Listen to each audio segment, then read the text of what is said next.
It's Patrick Christiano, the publisher of TheaterLife.com, for Spotlight on the Arts, and I'm with Robert Horn, the book writer for the hit musical Tootsie. He's just been nominated for a Tony Award. He's won the Drama Desk and the Outer Critics Circle.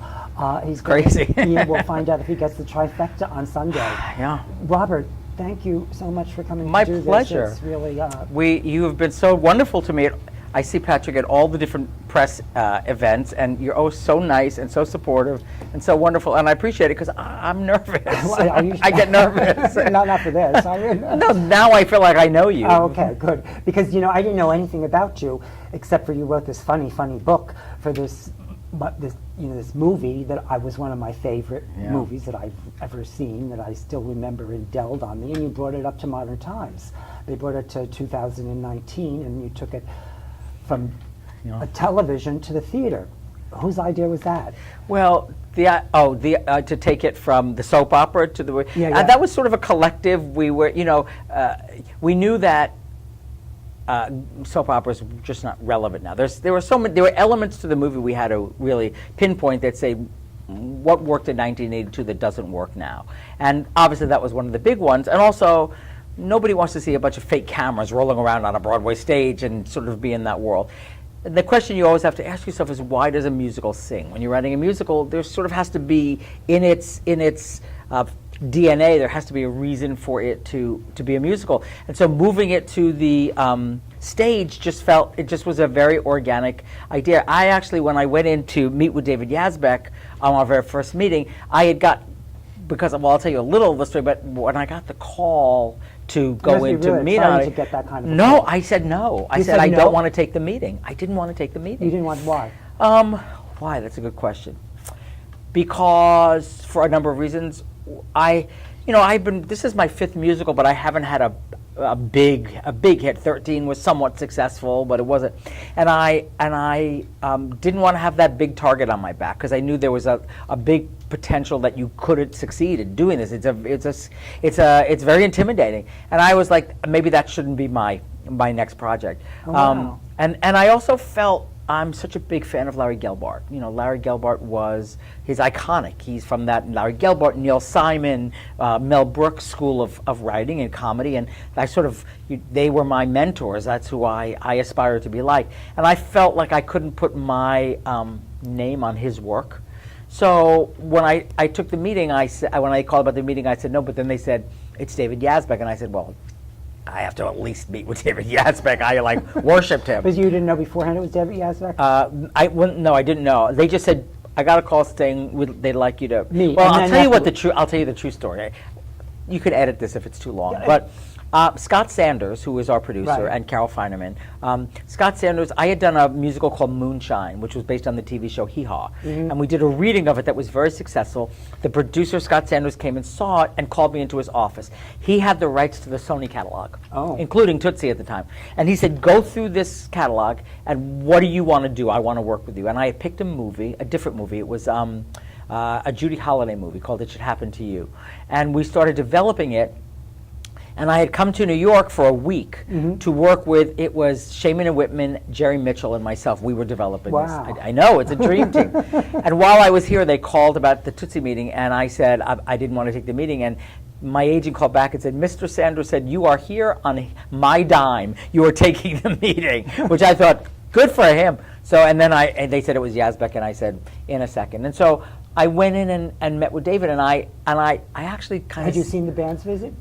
The Band's Visit hadn't even opened yet. Okay. This was way before that. Okay. Yeah. And so what did you know about him? I knew Full Monty. Dirty Rotten Scoundrels was one of my favorite soundtracks of in my top 10 of all musicals. I love that plays. I loved it. Woman on the Verge. I had seen all his work. Okay. And so I had figured I was kind of going to sabotage the meeting by coming up with all these out-of-the-box ideas and say, I don't want to put the movie on stage. One of them was, we have to take it out of the world of soap opera. And ironically, David had already come up with that. So we it was a kismet of some of the ideas that I came up with.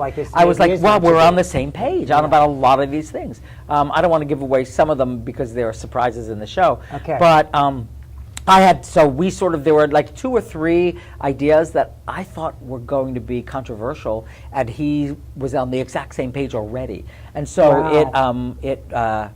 it kind of was. So that kind of kicked it into Kinda kicked it in, and I knew- gear, and yeah. I knew people were getting along because I got to talk to you people. I saw how well you just kind of bounced off each other. Patrick, we love each other. It is really, it was one, and you know, you said, you didn't know who I was 48 hours ago, as many people didn't. But Well, I've been doing this. You wrote Yeah, the book for Tootsie, but I didn't. Well, I mean, I didn't know you were. First of all, thought of you as a Californian because you would come I'm from really California. not, but and then yeah. the other thing is, Yeah. and then I looked. I said, oh, he went to NYU, Yeah. and he went to Circle in the Square. Yeah. Then he deserted us. Accidentally. Yes. Well, then I joking, I'm did. No, joking. you know what? I went to. I wanted to. I was living on Thompson Street in the Village, and I would see all the NYU I live in students. West Village. Where do you live? Oh, never mind. Okay, you'll tell me after. And I know it's going to be like Not too far. It's going to be like what's the movie? I'm Finding Garbo, where he likes and so I. I had a dream of going to NYU, but I had no money. I was on my own at a young age, and I just sort of was really poor. And I was like, I would love to study theater, but and I just had this fantasy of going to NYU. And I found out about a scholarship that they gave to one boy and one girl every year. They had a full scholarship, and I auditioned, and I wrote my own monologues. I wrote 2 monologues and auditioned with my own monologues, and I got the scholarship. So you were an actor originally? Yes, but I was horrible. But I did not. I do not. I am convinced to this day that I got it because of the monologues and not because of my ability. Because I was understand. terrible. I was terrible. I don't. You don't So want to see that. why did you want to act even then? I think everybody who's not an actor in this business started off as an actor, and then I okay. think because I think that's sort of the allure at first. I knew I loved writing, and I was sort of supporting myself doing some writing. I would write monologues for actors for $20 a pop for acting class and auditions and stuff. I advertised in there was a magazine called I love Drama that. This is Log so or fabulous. Backstage or something. Backstage. Backstage, yeah. And I And would so- and I put a little ad in Backstage, and I would meet with the actor or actress or partners, and I would say and I would get to know them, and I would write them original monologues. And What would you charge them? How much? $20. $20, which at that Now, time was jump a ahead, you fortune. got to Circle in the Square after So that. And so what I- did you do at Circle in the Square? Right again? I studied well. It was not a serendipitous relationship at Okay. Circle because it was Nikos Sakharopoulos and Michael Kahn and Terry Hayden and these icons of theater, and they want you to do. Their way. Yeah, they want you to They do. go and impose you their know, process all- on you. they want you to do I understand. Shakespeare, and they want But you so, to do the. now, how did I- you got to California right away, and you produced and created Designing no, Women? I didn't. No, not at all. No, didn't? I didn't produce. I wrote and In the produced it. I Wikipedia, didn't. they say they credit you as Yeah, a well, producer. it's wrong. Oh, I was a producer, but I didn't create it. Linda Bloodworth Thomason created it. Okay. I came in the later years of Designing Women, and so I got to. But they give you producing credit. oh yeah. Okay, I'm sorry. In television. But go back. I didn't. Yeah. Okay. No. You To where? got to, and I Oh. interrupted. No, that's okay. So I went to Circle. I didn't last my whole tenure there because I just wanted to. So I would just come in with scenes that I wrote for myself, and I liked big, broad comedy, and that was not sort of there. So I said, this is not going to work, and I left. I felt that scholarship and that place should be taken by somebody that I think benefited more than I did. And I bummed around New York for a while, and then my mom and sister had gone out to California, and it was a horrible time to be in New York. It was the mid-'80s, and the AIDS crisis had hit, and New York was in a depression, and nobody could get a job. I needed to get out. And so I went to California and just sort of bummed around and got a waiter's job and trying to figure out what to do, but always writing. And then And what were you writing in the background? Writing plays or writing? I was writing at that for time other people pilots, or television. pilots? I was trying to. So how'd you hook up to write television pilots? Well, what happened was, and I've told this story and it's true, is that my best friend from New York had a boyfriend who was doing Le Cage aux Folles on tour in LA. And he became my roommate. And so he eventually moved out to California, was on the beach, met a group of friends. They were looking for a joint, and my friend said, "Oh, I know we'll have a joint, Robert Horn." And so they came to my house, and I started talking to one of his friends who was working. His name is Danny Margosis, a wonderful writer, who was working at CBS as an assistant. And we started talking, and he said, I'm trying to be a writer, and I said, I am too, and we wrote a pilot together. And when you work What was at that pilot? it was called Cellavision. It was a behind the scenes of a game show. It was a very traditional multicam sitcom pilot. This was the 80s, and so late 80s. And so we wrote this pilot. He gave it to one of the executives at CBS, a great gentleman named Joe Voce, who's no longer with us.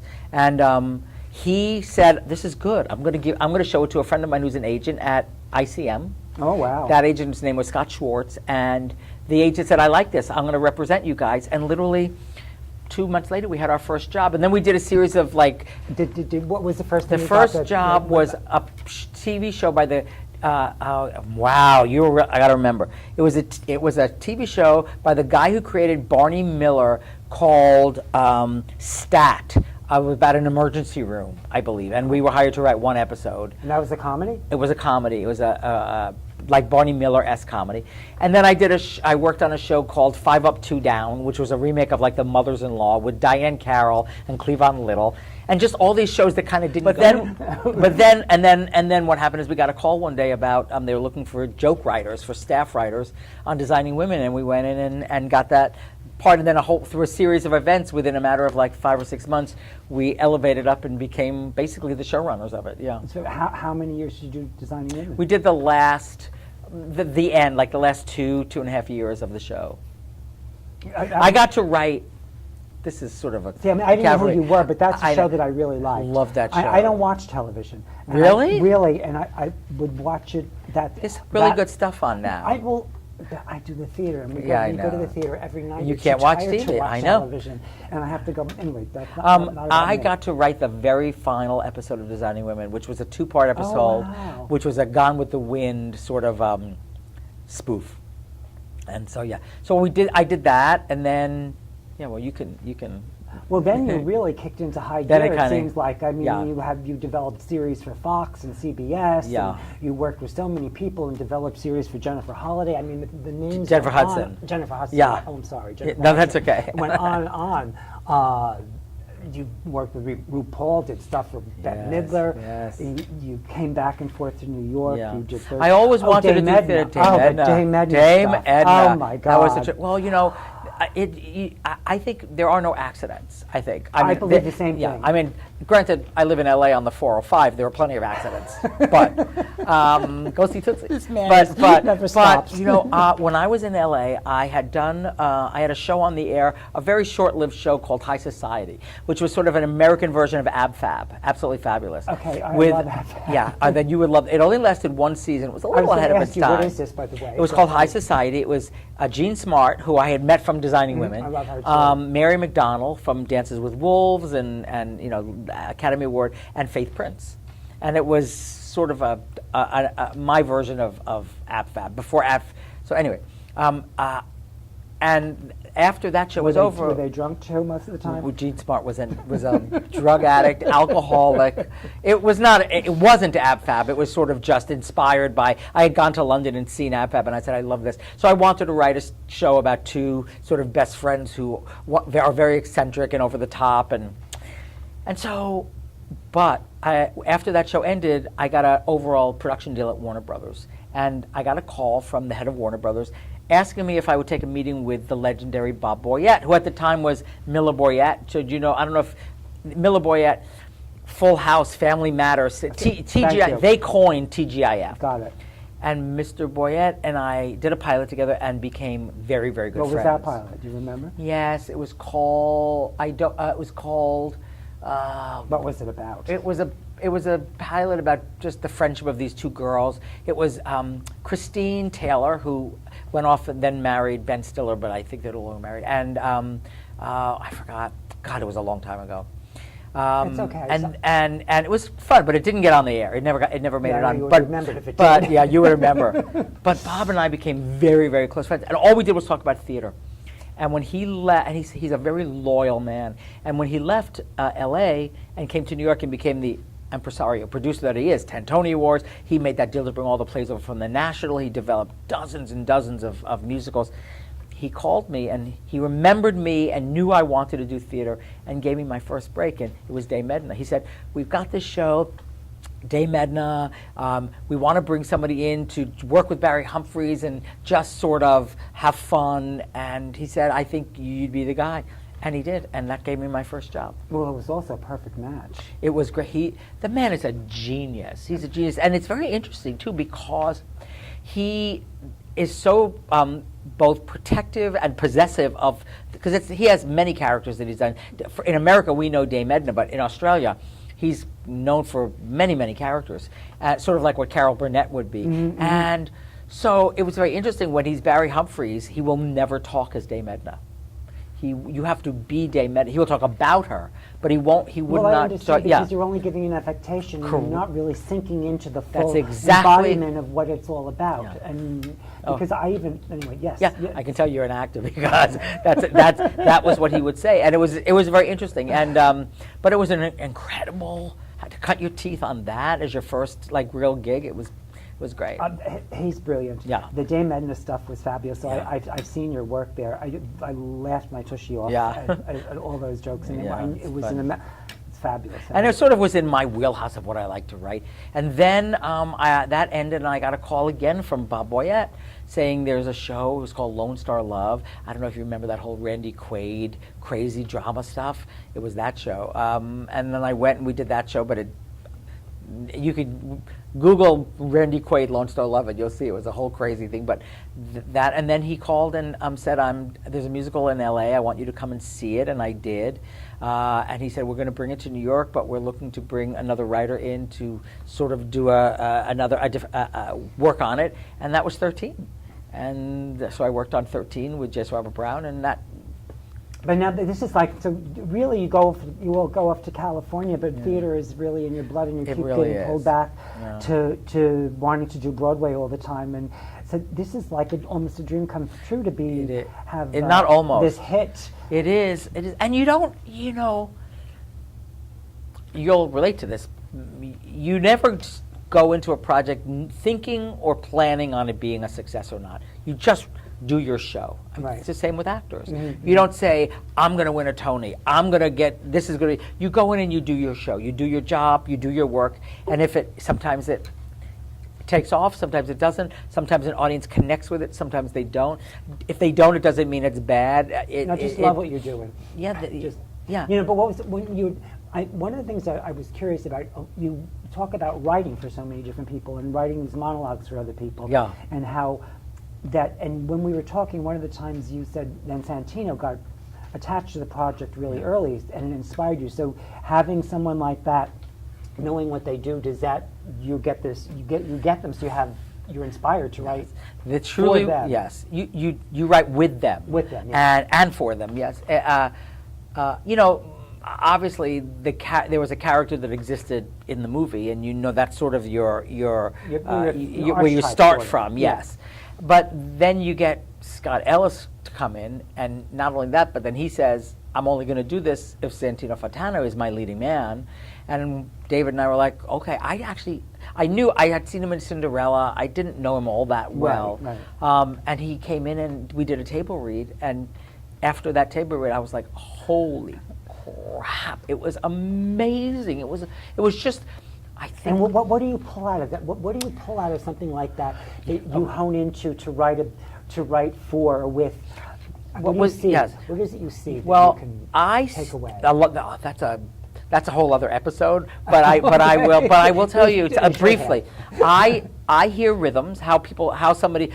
I can sit down. I can work with an actor and very instantly know what they're good at. I know where their rhythm, how they'll speak, what they bring to it, the analytical approach they take to a character. I can see that right away. I just can hear it. It's sort of it's almost like if I was a pianist and somebody played the piano, you'd be able to know if they were playing in tune or not. I wouldn't, but if I was a musician, I would. So when you say you can hear it, do you have to see them doing it too? Or is it just it's a combination? It's a combination. It's just, and I could tell when he was reading my jokes, the humor. I could tell what he liked and what he didn't like. Oh. I could tell what he connected to, and then I started to see what was very important to him, as to myself and David and Scott, was that Dorothy Michaels, the persona that he then creates, Right. is never. It's not drag. It's not that it is actually that he is that the character of Michael Dorsey is a consummate actor who creates a character that he is going to play, and that he believes it, and the people around him on that stage must believe it. And I started to watch how it's really fascinating when you watch him. His literally every part of his body changes when he becomes Dorothy Michaels. Not just his mannerisms, but every affectation, every muscle in his body. I don't know how he does it. So as I started to see that, even sitting behind a table, and then as he started to play with the voice, and he started to play with, I started to see that not only can he deliver comedy really well, but he's a great reactor. So I knew, okay, if I can surround him with, Which means he's a good listener. he's a great listener, and he's also, not to change the subject, but he's also a leader. This is a real, as I like to say, a clown car of comedians on that stage. But he definitely is the leader, and he definitely has taken that role, and you can feel it on the stage too. He is pulling that show. He's leading that show. He's in every scene except one. And and so it was just like, it was great. I mean, he had a lot of opinions. He's very smart. He would see things I just wouldn't see. There were a couple of. Give me one example, if you don't mind. No, I'm trying to pull a specific yeah. example. There were a lot. I mean, it was a lot of things. There are. That's interesting. Yeah. I find it interesting, what you Well, could see. He could see where he knew it was too soon to make a transition to emotionally to becoming a woman. understand. It was very important for him to understand the female perspective if he was going to play that role, and didn't want to do it unless he could understand that. He would. I will give you one instance. This is a little off subject, but there was a joke, and I was convinced there was a word in a joke that I was convinced was the right word, and he was convinced it was the wrong word. And in a joke, one word will change the entire meaning of a joke. And I said, all right, you do it your way one night, I'll do it my way the next. Don't tank my way because you want your way to win. And he did it, and he was right. He was right. And that one word got the joke a laugh that it didn't have before. And there were a Do you number. want to share what that was? What the joke is? Well, I don't want to ruin You the don't joke, have- but I'll no, tell no, you. don't. Okay. Don't. Okay. It's not necessary. And so, and there was a lot, and a lot. I will tell you that. And Scott Ellis also played a big part in that. Santino and Scott had a relationship before this. They had done something together, and that's how Scott knew him. And they worked really closely together in really shaping this character, in in helping to create an arc for both Michael Dorsey and Dorothy Michaels, and of course how to approach it was important to Santino. I had gone in with the idea that I sort of believe a character doesn't have to be likable for you to like them. And that and Michael Dorsey does not start out as a necessarily likable person. He's right a lot of the times when you see him at the beginning of the show. His approach to his opinions are not the best, Right. there, but he's right about what he he's a true artist. He just doesn't have a lot of self-awareness about how to present it, and he's a bit of a narcissist. And so it was really important that I felt that I don't want to dumb it down. I don't want to feel like, well, you have to like him, or the audience I said, no, you have to like him. You have to like not liking him enough to take the journey and know that he will have remorse at the end and you will love him, that he will learn his lesson, and he will find something he did not have at the beginning. And that was very important to Santino also, that the character had a real journey and a real arc. And in then developing that and creating Dorothy Michaels, so did she. And so it was just really I don't think anything will ever be this good. Nothing will be quite like this. Like this. Exactly, but I'm That's sure there'll true. be things that'll be It was better really- in different kinds of ways, as that happens. Yeah. Everything is different a little bit. What's interesting is as we started to Scott Ellis is a true maestro of casting. His instincts are incredible, and we worked with Jim Carnahan, who is our casting director, who works. You know what? Here's what's something really interesting, because you keep bringing it back, and I know from personal experience and you keep emphasizing it. What is collaboration? The theater is, and how everyone contributed something. Does this happen in television? Just aside. Yes, yes and no. Already. Let's go back to the no, I'll answer that. It's an interesting thing. Yeah, they're very different art forms. As a writer, they're very different art forms. In television and film, your job is to make sure everything is on that page, and that the scene has all the context and subtext and story drive and narrative that it needs. In a musical, especially when you write the book to a musical, the music has to deliver that. So you have to work against the instincts that you've been trained for when you work in those other art forms, and make sure you're not redundant to what the music is supposed to do in a musical. So my job is to kind of get you there as entertainingly and as, in my case, comedically as possible, but not do the job of the songs. And I love that puzzle. So it's different in that respect. And in LA, when you're working on a TV show, you have a writer's room, so it is collaborative. But the writers are sort of working to create your vision as the creator or showrunner of the show, whereas in theater, everybody's doing a sort of a different job, and the job of a director is to unify that with their vision and bring it all together. So theater is, I feel like, a bit more collaborative in that way, that not everybody's doing the same thing but working for the same cause. Yeah, and Scott was a wonderful. Scott is do you know him? No, He's I don't know phenomenal. 3.5 years on this show, never a fight, it was laughing. We joke that the note sessions with Scott are funnier than the show. It was Scott is I actually believe he's a little underrated in that he's got this incredible body of work, but Scott doesn't come into a show saying this is going to be a Scott Ellis show. Scott comes into a show and says, what does this show ask of me? What do I need to bring to this piece, this individual piece? And then he lets everybody do their job, and then he just basically creates a symphony from it. He brings it all together, and you don't know how he did it. All you know is that you want to deliver for him. You want to bring your A game because you just want to please him. And then before you look at the stage, and there's the show, and you don't know how he did it. It's. I know it takes great effort, but he makes it look effortless. This show has been such a glorious gift at a time when I really needed it. And what's the most fascinating is how you resisted a little bit in the beginning. Yeah, but David did too. I think he resisted too. Yeah, I think it's a big title. No, but I meant you resisted to take the meeting at first. So did David. He did David, too. when they offered him Tootsie, he didn't want to do it. He said no at first, and then they kept coming back to him and saying, "Are you sure? Are you sure?" And then he eventually came around. It's very intimidating. No. It's like crazy intimidating.